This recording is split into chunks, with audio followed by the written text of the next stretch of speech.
어렸을 때 많이 들은 얘기 중에 하나가 모든 일은 순서가 있다라는 말이었습니다.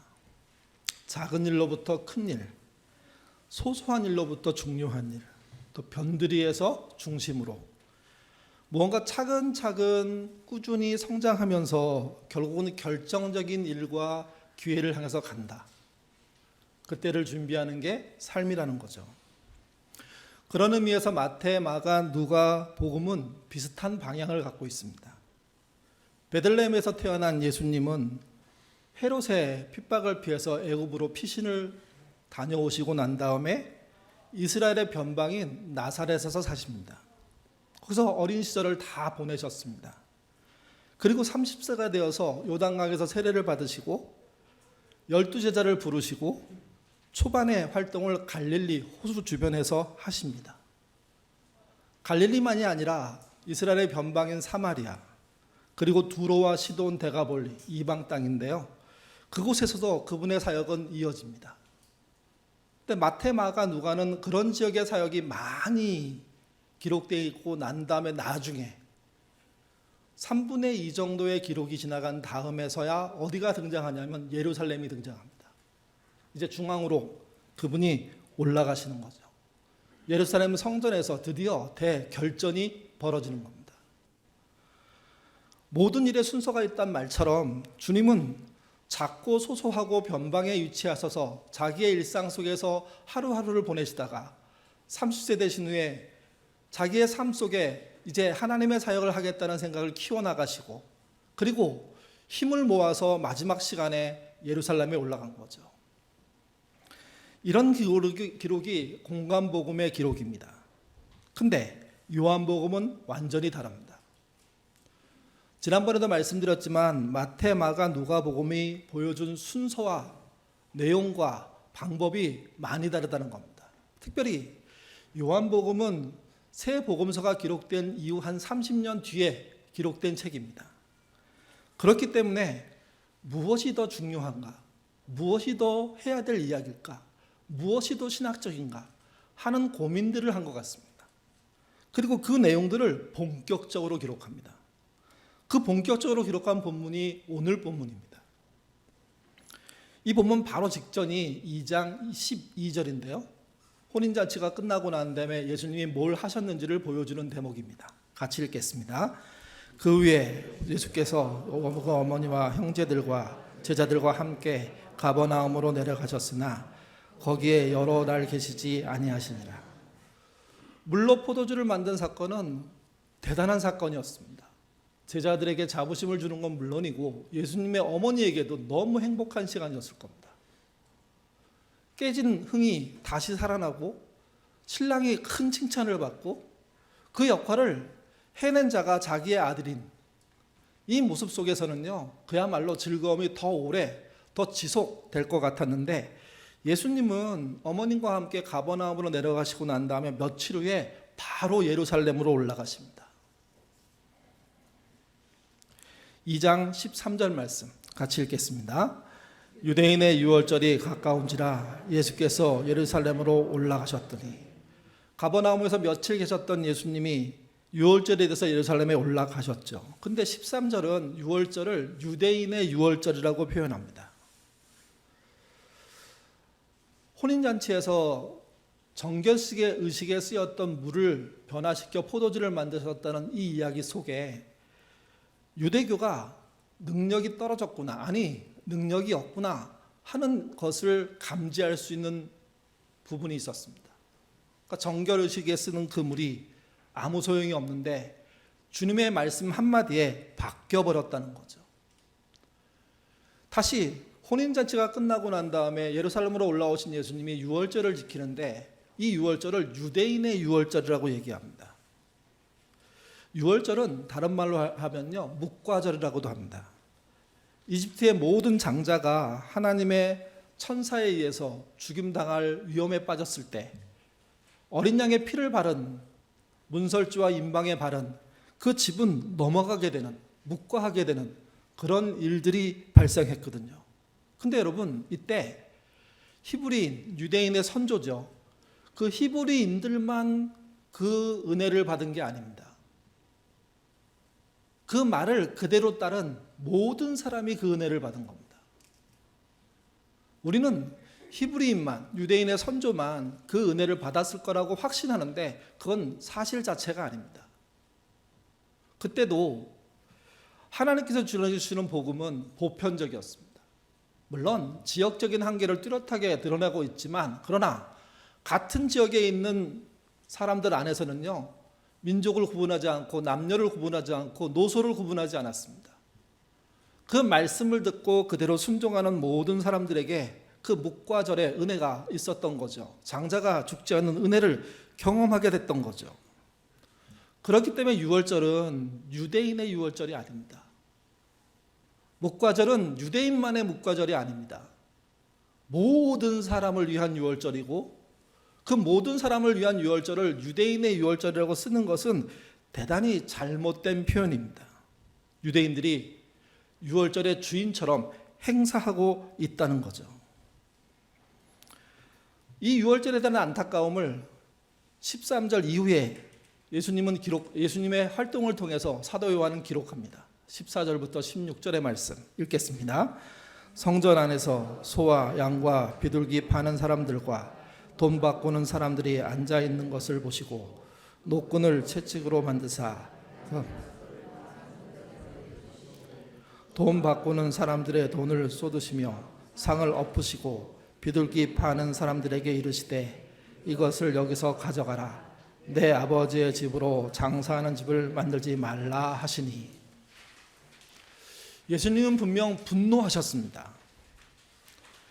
그렇다고 해서 유월절 제사를 준비하는 성전에 그 매매하는 활동, 성전 앞에서 매매하는 활동 자체를 부인한 건 아닙니다. 전국에서 몰려오는 사람들이 흠없는 재물을 가지고 온다는 것은 불가능합니다. 그렇기 때문에 성전 주변에서 시장이 생겨나고 그곳에서 흠없는 재물을 파는 것은 당연하다고 생각했고, 또 그 가격이 조금 오르는 것에 대해서는 어쩔 수 없는 것이라고 인정하시는 분이십니다. 그분이 불편했던 것은요, 그걸 위한 부당한 수익이 종교 지도들과 결탁돼서 벌어지고 있다는 겁니다. 뇌물로 타락하고 있는 유대의 관료들이 그 안에 이 이해득실 때문에 치열한 내부 분쟁들을 벌이고 있다는 겁니다. 그런데 오늘은 더 심각한 문제에 대한 이야기를 합니다. 그들이 성전 안까지 들어왔습니다. 성전 안에 큰 뜰이 있는데 이방인의 뜰이라 그러죠. 거기에 가축 시장을 열고 거기에 환전소를 열었습니다. 이방인의 뜰은 기도하는 곳입니다. 제물을 드리러 온 자들이 제물을 드리기 전에 자신의 마음과 지난 삶들을 돌아보고 정말 공손하고 겸손하게 하나님 앞에 자기를 비춰보는 기도의 자리입니다. 근데 유월절 이방인의 뜰 성전뜰에 기도할 공간이 사라져버린 겁니다. 수많은 사람이 전국에서 올라와서 예배를 드리겠다고 제사를 드리겠다고 하는데 기도할 수 없는 곳이 된 거죠. 이게 얼마나 큰 어폐입니까? 예수님은 참을 수가 없었습니다. 화가 많아서 분노한 게 아닙니다. 어떤 분이 그러시더라고요. 예수님 성격이 다혈질이어가지고 버럭버럭 화를 낸다고. 버럭버럭 화를 내는 장면이 많으니까. 근데 그분은 성격의 이상으로 화를 내시는 게 아닙니다. 화내는 게 취미가 아닙니다. 도저히 벌어질 수 없는 일들이 성전이나 또 신자들의 삶이나 유대인의 삶 속에 깊숙이 뻔뻔하게 자리 잡고 있기 때문입니다. 성전이면 제사하고 예배드리고 기도하는 곳인데 기도하는 기능이 사라져버린 유월절이 된 거죠. 이게 기도할 수 없는 성전, 묵과하고 넘어가게 하시는 은혜가 사라진 묵과절, 그게 문제라는 겁니다. 여러분, 이게 2000년 전만의 문제일까요? 그 당시 이스라엘 사람들의 문제일까요? 우리는 어떤가요? 신자는 지금의 성전입니다. 그 성전에 기도가 있는가 한번 자문해 보십시오. 스스로 한번 나에게 물어보십시오. 내가 성전인데 나에게 기도가 있는가? 나를 깊숙이 돌아보는 기도가 있는가? 식사하는 기도 중요하죠. 밥을 먹을 때 그분을 기억하고 그분의 은혜로 먹음을 감사하고 때때로 아픈 사람을 위해서 기도하는 그 식사의 기도 있어야 됩니다. 근데 여러분, 식사 기도만으로 우리가 기도했다고 말할 수가 있겠습니까?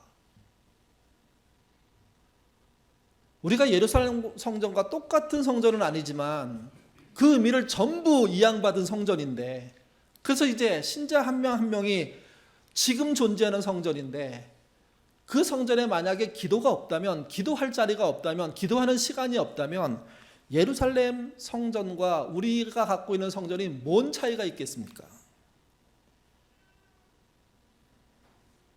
또 나를 묵과해 주신 은혜가 그 성전을 통해서 기억나야 되고, 또 그 묵과하신 은혜를 일상에서 다른 사람을 묵과함으로 그 은혜를 갚아야 되는데, 과연 그런 성전이 나인지 돌아볼 필요가 있다는 겁니다.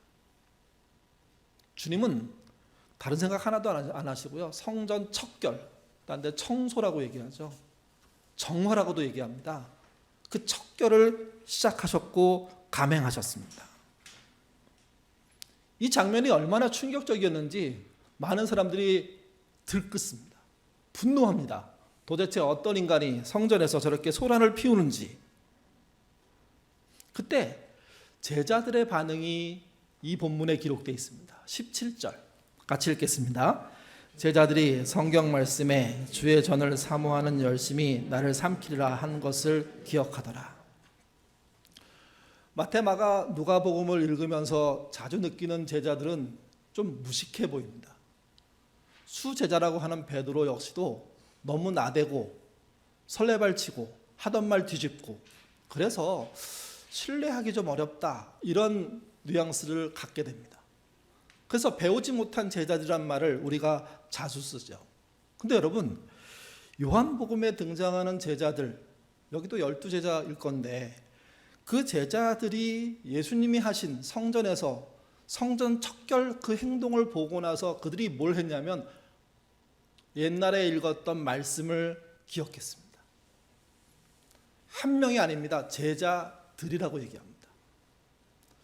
요한복음의 순서에 따르면 지금 5명의 제자가 있습니다. 5명 제자 모두인지는 모르겠지만 최소한 2명 이상, 3, 4명이 같은 말씀을 찾아냈습니다. 그게 시편 69편 9절입니다. 같이 읽어보죠. 주의 집을 위하는 열성이 나를 삼키고 주를 비방하는 비방이 내게 미쳤나이다. 시편의 주인은 다윗입니다. 다윗이 그 글을 쓰면서 자신이 성전을 위해서 헌신했더니, 그걸 준비하고 노력했더니 그것을 반대하는 자들이 들풀처럼 일어났다는 이야기를 하고 있습니다. 다윗은 왕인데, 왕이 성전을 짓고 왕이 하나님의 뜻을 따르겠다고 했더니 신하들이 반대하고 신하들이 막아서고 하는 일들이 있었고, 그것을 다윗은 시편 69편 9절에 기록한 거죠. 그리고 그것을 제자들이 자신의 삶 속에서 랍비를 통해서도, 보통 랍비를 통해서 그랬을 가능성이 높은데요, 랍비를 통해서 또 나다나엘처럼 무화과 나무 아래서 율법을 배우면서 그 말씀이 마음속에 들어온 거죠.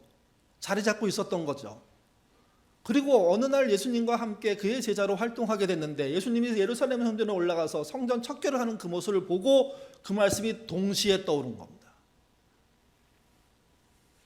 제자들은 그 정도 실력은 있었습니다. 그 정도 볼 수 있는 눈들은 있는 사람들입니다. 정규 학교를 다니지 않았을 뿐이지 자신이 배운 말씀을 통해서 예수님의 행적과 대비시킬 수 있는, 적용할 수 있는 그 말씀을 끌어낼 수 있고, 그 말씀이 한 명의 깨달음이 아니라 여러 명의 깨달음으로 연결되면서 공감대를 만들 수 있는 능력을 갖고 있는 사람들, 그들이 제자라는 겁니다. 당시로 치면 제자들은요, 성직자가 아닙니다. 일반 성도에 해당합니다. 물론 유대인의 문화가 구약에 정통했기 때문에 그럴 수 있겠지만 그들은 구약 성경에 나름 정통했습니다. 그리고 예수님을 우연치 않게 만나서 따라간 게 아니라 예수님과 대화하고 그분이 메시아라는 사실의 증거들을 확인하면서 그분을 메시아로 모시면서 쫓기 시작한 거죠. 그리고 그들이 예루살렘에서 벌어진 전면전에서 성전 척결 현장에서 옛날 배운 말씀들을 기억했습니다. 여러분 잊지 않으셔야 됩니다. 그들은요 성경책을 갖고 있지 않았습니다. 다 들은 얘기입니다. 뭘 기록할 수 있는 도구가 없는 시절이었습니다. 그 기록되어 있는 파피루스나 기록되어 있는 양피지 그 책은 두루마리로 되어 있는 건데 어마어마하게 비쌌고, 그래서 누구도 소유할 수 없는 게 대부분이고, 엄청난 부자가 아니라면, 회당장이 아니라면 쉽게 만질 수도 없는 거였습니다. 근데 그들은 그 말씀을 마음에 더 새겼던 거죠.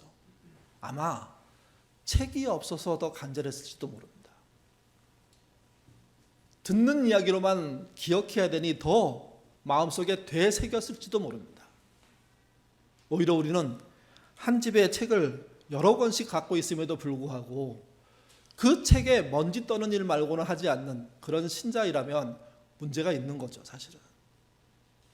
제자들을 폄하하지 마십시다. 그들은 예수님의 행동을 보고 말씀을 끌어올 수 있는 사람들이었고, 한 명이 아니라 다수가 그 일을 해낼 수 있는 사람이었습니다. 예수님의 이해도 놀랍지만요, 예수님의 성전 척결 이후의 말씀은 더 놀랍습니다. 같이 보시죠. 18절부터 20절입니다. 읽겠습니다. 이에 유대인들이 대답하여 예수께 말하기를 내가 이런 일을 행하니 무슨 표적을 우리에게 보이겠느냐. 예수께서 대답하여 이르시되 너희가 이 성전을 헐라 내가 사흘 동안에 일으키리라. 유대인들이 이르되 이 성전을 46년 동안 지었거든 내가 3일 동안에 일으키겠다 하느냐. 유대인의 소유가 된 유월절과 성전에서 주님은 성전 척결이라는 대단히 파격적인 일, 아주 테러에 가까운 일을 하신 거죠. 그리고 나서 한 말씀 더 하십니다. 이젠 성전을 허물어야 되겠다고. 너희가 허물면 내가 사흘 안에 짓겠다고. 그 말을 들은 이스라엘 사람들이, 유대 사람들이 더 분노하기 시작합니다. 헤롯 대왕이 46년 동안 지었던 이 성전인데 사실 완공도 안 됐거든요. 앞으로 더 지어야 되거든요. 그거를 네가 무너뜨린다고? 거기에 분노한 겁니다. 근데 여러분, 그들이 성전을 사랑하기보다, 성전의 기능을 잘 쓰기보다, 성전에서 제대로 된 신앙생활을 하고 있지 않음에도 이렇게 분노했던 이유가 뭘까요? 당시 로마 제국에서 예루살렘 성전은 이방 신전에 비해서 어마어마하게 큰 규모였습니다. 신전이 크다는 것은 그 민족이 위대하다는 그 당시의 어떤 판단 능력들, 어떤 그런 문화적인 인식들 있었기 때문에 유대인들은 자신들이 성전에서 제대로 기도하고 제사 드리지 못하는 것은 살피지 못하면서 성전이 그 어느 곳보다 크다는 것, 어느 신전보다 크다는 것에 대한 자부심이 오히려 컸던 거죠. 오늘날도 이런 현상은 비슷하게 일어납니다. 예배당이 큰 교회에서 목회하는 목사님은 큰 목사님이라고 얘기하고, 우리처럼 이렇게 상가 어디 숨어서 예배드리면 작은 목사님이라고. 그래서 저희 같이 이렇게 마음이 통해서 이렇게 목회하고 있는 교회 이름 중에 하나가 동네 작은 교회잖아요. 동네 작은 교회 다녀요. 이 말을 그냥 옮겨 놓은 거예요, 이게. 그 예배당의 큼, 이것은 지금도 통용되는 이야기지만 2000년 전 유대에도 통용됐던 이야기예요. 야, 우리가 지금은 로마한테 지배당하고 있지만 우리의 신전은, 사실은 신전이면 안 되죠. 성전이죠. 그 신전은 로마 제국에서 가장 커. 그러니까 우리가 센 거야. 얼마나 보잘것이 없으면 교회 크기로 자기의 크기를 자랑할까요? 얼마나 보잘것이 없으면 집과 차의 크기로 자기를 자랑할까요? 얼마나 형편없는 내용이 들어있으면 옷으로, 먹는 것으로, 여행의 내용으로 자랑을 할까요? 그것과 예루살렘 성전을 가지고 자부심을 갖는 것은요, 많이 차이 나지 않습니다. 그래서 주님은 예루살렘 성전 용도 폐기해야 된다고 말씀하시는 겁니다.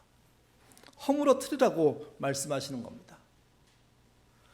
그리고 난 다음에 21절, 22절은요, 당시 사건을 기록한 게 아닙니다.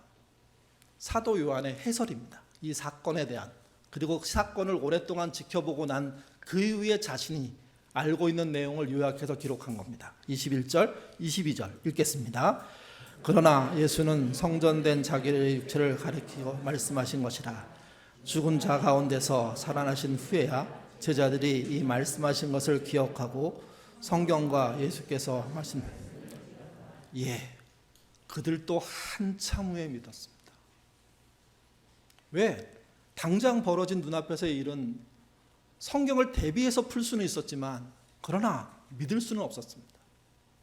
자기에게도 예루살렘 성전은 정말 자부심을 느끼게 하는 건축물이고 하나님의 성전인데 그걸 무너뜨리겠다? 이렇게 말하는 그 예수님, 이해하기가 쉽지 않았던 거죠. 이게 성전은요, 여기 나오는 것처럼 예루살렘 성전으로 존재하다가 그리고 그 다음에는 예수님의 몸이 성전이 되십니다. 그리고 그분이 부활하시고 난 다음에는 예수 믿는 사람들이 성전이 된다고 성경은 진술해 주고 있습니다. 당시는 사람이 성전이다 하는 사고가 없었던 거죠. 그렇다면 예수님의 표적에 일으킨 그것을 보고 막 크게 반향들이 일어나는데 그들에 대해서 예수님은 어떻게 생각했는지 한번 보시죠. 23절에서 25절. 여기는 메시지 번역으로 읽어보겠습니다. 예수께서 예루살렘에 계시는 6월절 기간 동안 많은 사람들이 그분이 나타내시는 표적을 보았다. 그리고 그 표적이 하나님을 가리킨다는 것을 알고는 자신들의 삶에 예수를 맡겼다. 그러나 예수께서는 자신의 삶을 그들에게 맡기지 않으셨다. 예수께서 그들의 속속들이 아셨다. 그들이 신뢰할 수 없는 사람인 것도 알고 계셨다. 예수께서는 아무런 도움도 없이 그들을 훤히 꿰뚫어 보고 계셨던 것이다. 주님은 자신이 일으킨 표적을 보고 열광하는 사람들을 믿지 않으셨답니다. 믿을 수 없다고 이미 훤히 그들의 속을 꿰뚫어 보고 계셨답니다. 기대하지 않으신 거죠. 물론 하나님으로서 그 죄인들 속에 당신의 사람이 되어서 살아갈 사람들이 없다고 생각한 건 아닙니다. 지금 깨닫지 못하지만 나중에 깨달을 수 있다, 이 가능성까지 덮어놓은 건 아닙니다. 분명한 건 그런 기대와 그런 소망으로 일하시지만, 그러나 표적을 보고 열광하는 사람들, 성전의 크기를 보고 열광하는 사람들, 포도주를 보고 열광하는 사람들, 그들을 향해서는 그렇게 딱히 할 말이 없었다는 겁니다. 오히려 안타깝고 아쉽고, 저 사람들이 저러다가 또 마음 뒤바꿔서 나를 십자가에 못 박을 사람들인데 하는 걸 꿰뚫어 보시니 불편하고, 그러면서도 미안하고, 그러면서도 안타깝고, 성경에서 표현된 예수님의 마음은 그런 것 같습니다. 왜 그러냐면 그들은 결국 주님을 못 받는 공범이 되고요, 또 성전이 기도할 수 없는 곳이 되도록 내버려둔 공범들입니다. 하나님의 임재보다 성전의 크기가 중요했던, 그래서 더 큰 것을 짓는 것을 열광했던 그런 잘못된 추종자들이기 때문에 그렇습니다. 이들의 긍휼이 제대로 된 긍휼일까요? 긍휼을 베푸는 자신을 대견하게 생각하기 위해서 긍휼을 베푼다면, 몇십 배의 보상을 받기 위해서 하나님께 청구서를 내밀듯 긍휼을 베푼다면 그게 진짜 긍휼이겠습니까? 이들의 전문성이 제대로 된 전문성일까요? 전문가란 남이 없는 기술을 가진, 지식을 가진 사람들입니다. 전문가라고 불리는 사람들에게 가장 중요한 건 전문적인 지식에 독점을 안 하는 겁니다. 독점할 수 있는 지식을 마을의 공공자산으로, 공동체의 공공자산으로 내놓고 그것을 더 잘 사용할 수 있도록 적용시켜주는, 그래서 전문가의 횡포라는 게 드러나지 않는 삶이 필요한 거죠. 이들이 말하는 공동체가 진짜 공동체일까요? 자신의 관심을 챙기고 이득을 챙기고 노후를 챙기는 공동체 아닐까요? 그렇게 공동체 생활을 하게 된다면 과연 그게 하나님께 영광이 될까요? 오히려 집단 이기주의 아니겠습니까? 이들이 믿는 하나님이 진짜 모두의 하나님일까요? 하나님은 진짜 모두의 하나님이신데 그들은 자기만의 하나님을 믿고 있는 건 아닌지 보여주는 대목입니다. 주님은 꿰뚫어 보셨지만, 그래서 훤히 알고 계셨지만 안타까워하셨습니다. 저들이 하는 짓을 저들이 모른다고 하나님 앞에 변명해 주시는 그런 모습이 십자가에서 있지 않았습니까? 로마 군병만을 향해서 말하는 게 아닙니다. 두 강도만을 향해서 말하는 게 아닙니다. 인류의 모든 사람을 향해서 하는 말씀입니다. 도쿄의 한 작은 아파트에 네 남매와 젊은 엄마가 이사를 갔습니다. 아빠가 각각 다른 아이들입니다. 엄마는 아이가 많다는 걸 속이기 위해서 두 아이를 짐 속에 숨겨서 그 집에 들어갑니다. 아이들은 학교 다니지 않습니다. 학교 다니지 못하는 거죠. 제대로 된 양육을 할 수 없습니다. 엄마의 능력이 거기까지 미치지 못하기 때문입니다. 엄마는 직장을 다니면서 자신을 사랑할 남자를 찾아다닙니다. 아이들을 돌보기보다는 자기의 행복을 추구하려고 합니다. 그런 행복 추구권이 있다고 넌지시 얘기하고 실제 그 일을 감행하는 그런 엄마입니다. 엄마는 어느 날 약간의 돈을 남겨놓고 크리스마스 때가 되면 돌아올 거야 하는 말을 남기고 집을 떠납니다. 14살 된 장남은 동생을 돌봐야 했습니다. 엄마가 한번 집에 잠깐 다녀갔지만 그 후로 연락이 닿지 않습니다. 엄마에게서 오던 돈도 끊겨버렸습니다. 그날 이후 아이들은요, 편의점에서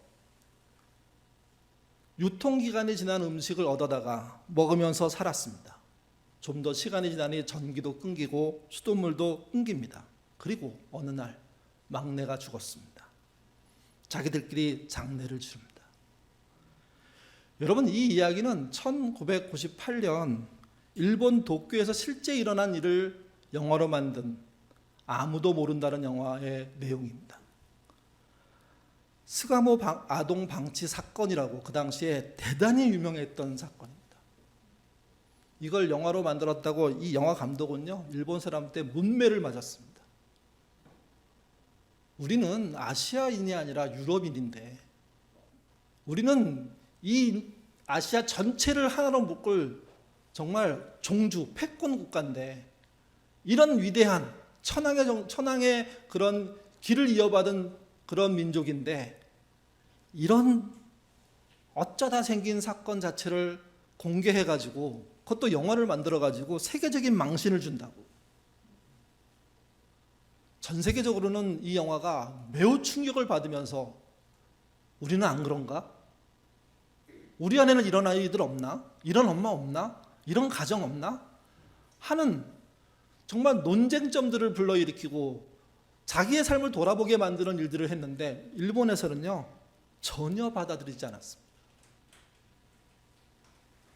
여러분 생각해 보십시오. 사남매가 그 처참하게 살아가고 있을 때 엄마는 그 처참함을 모르고 있습니다. 사남매가 같은 건물 안에서 한쪽 구석에서 처참하게 죽어가고 내몰리고 있을 때 건물에 함께 사는 사람들은 아무도 모릅니다. 일본이 선진국 중에 선진국이라고 당당하게 자랑하면서 이제 몇 나라만 추월하면 1등 국가 되겠다고 그렇게 설레발치고 있을 때, 그 일본의 어마어마한 자본력과 복지력이 그 아이들에게 전혀 미치지 못합니다. 일본은 그들을 전혀 모르고 있다는 이야기를 이 감독이 해낸 겁니다. 제대로 된 국가라면 이걸 어떻게 처리할까요? 우리나라도 이런 사건 많잖아요. 반지하 사건, 세모녀 사건. 그 밖에도 너무 많은 가정들이 이런 일들을 당하고 있죠. 그런 현장에서 여러분, 예배당이 큰 게 무슨 의미가 있습니까? 기도하지 않는 성전이 무슨 의미가 있습니까? 아무도 모른다의 대열에 우리도 참여하는 거 아닐까요? 2000년 전 예수님이 유대인의 소유가 된 6월절에 예루살렘 성전이 기도할 수 없는 곳이 되었을 때 그걸 고발하십니다. 유대인들은 아무도 몰랐습니다. 당연히 그러는 거로 생각하고 이방인의 뜰에서 장사하고 물건 사고 돈 바꾸고 그리고 재물만 잘해서 제사장에게 넘겨주면 나의 소임은 다 했다고 마음이 담긴, 진심이 담긴, 삶이 바뀌는 그런 일들에 대해서는 관심조차 없었던 거죠. 로마제국에서 우리 성전이 제일 커. 이거 하나로 큰 힘을 받고 심지어 제자들도 그게 무슨 문제인지 몰랐던 겁니다. 주님은 그 문제를 요한복음 2장에서 본격적으로 들춰내십니다. 치열하게 싸움이 시작됐습니다. 2장 전체를 놓고 봤을 때 이야기는 이렇게 흐릅니다. 새 포도주는 예수님이 만드셨습니다. 새 부대는 각자 준비하셔야 됩니다. 새 포도주를 예수님이 만들어서 나눠주신다 한들 여러분의 부대가 헌 부대라면 터질 겁니다. 주워 담을 수 없을 겁니다. 기도할 수 없는 성전을 갖고 있는데 성전의 크기로 위로받고 있는데 새 포도주가 부어진들 새 부대가 없는 그 사람에게 그 새 포도주가 쓰일 수가 있겠습니까? 예인교회를 생각해 봐야 됩니다. 새 부대인가? 헌 부대가 되고 있는 건 아닌가? 아니, 이미 헌 부대 아닌가? 새 부대를 어떻게 만들 것인가? 새 부대가 되지 못한다면 새 포도주는 감당할 수 없습니다. 고난주간인데요. 질문 하나 여러분에게 던지십시오. 나는 새 포도주를 담을 부대인가? 그 부대를 갖고 있는가? 기도하겠습니다. 우리는 너무 꽃잔치에 취해 있습니다. 공기가 이렇게 나쁜데도 사방팔방으로 다니냐고 정신이 없습니다. 꽃을 찍고 기뻐하는 것 사람이 당연히 할 수 있는 일입니다. 근데 그 꽃이 화려할수록 우리의 성전이 초라해진다는 것을 생각해야 된다면 꽃이 눈에 들어오겠습니까? 내 성전이 기도할 수 없는 곳인데 내 교회의 어떤 특징들만 가지고 자랑 삼으려고 쓰고 있는 그런 신앙인데 물론 우리들 안에는 성실하게 살고 이 어려운 시국에 땀 흘려 살며 수고해서 마땅히 수고하셨다고 힘내라고 당신이 견디는 그 믿음 때문에 우리가 산다고 그렇게 위로해야 될 대상도 너무도 많지만 정말 내 중심으로 들어가서 내가 새 부대인지를 돌아본다면 그런 많은 인사들이 무색해지는 건 아닌지 이 시간 나를 돌아보는 시간 되도록 인도하여 주옵소서. 고난주간에 우리가 고난을 생각하기보다는 꽃에 취해 지낼지도 모릅니다. 더 맛있는 것을 먹기 위해서 더 멀리 갈지도 모릅니다. 이번 주간만이라도 그분이 왜 고난 당하시고 왜 당신의 임재의 자리인 예루살렘 성전을 척결하는 일들을 하셨는지 그리고 지금 성전인 내가 그렇게 장사치의 소굴이 되고 기도할 수 없는 곳이 되면 그분이 똑같이 행동하실 것이라는 그런 위협적인 이야기를 해놓으셨는지 돌아보고 묵상하고 조심하고 기도함으로 이 주간을 보낼 수 있도록 하나님 인도하여 주옵소서. 수고하는 자들에게는 큰 위로가 되는 꽃이 되기를 원합니다. 그러나 흘러넘치는 자들에게는 그 꽃을 경고로 보는 지혜 있도록 하나님 도와주옵소서.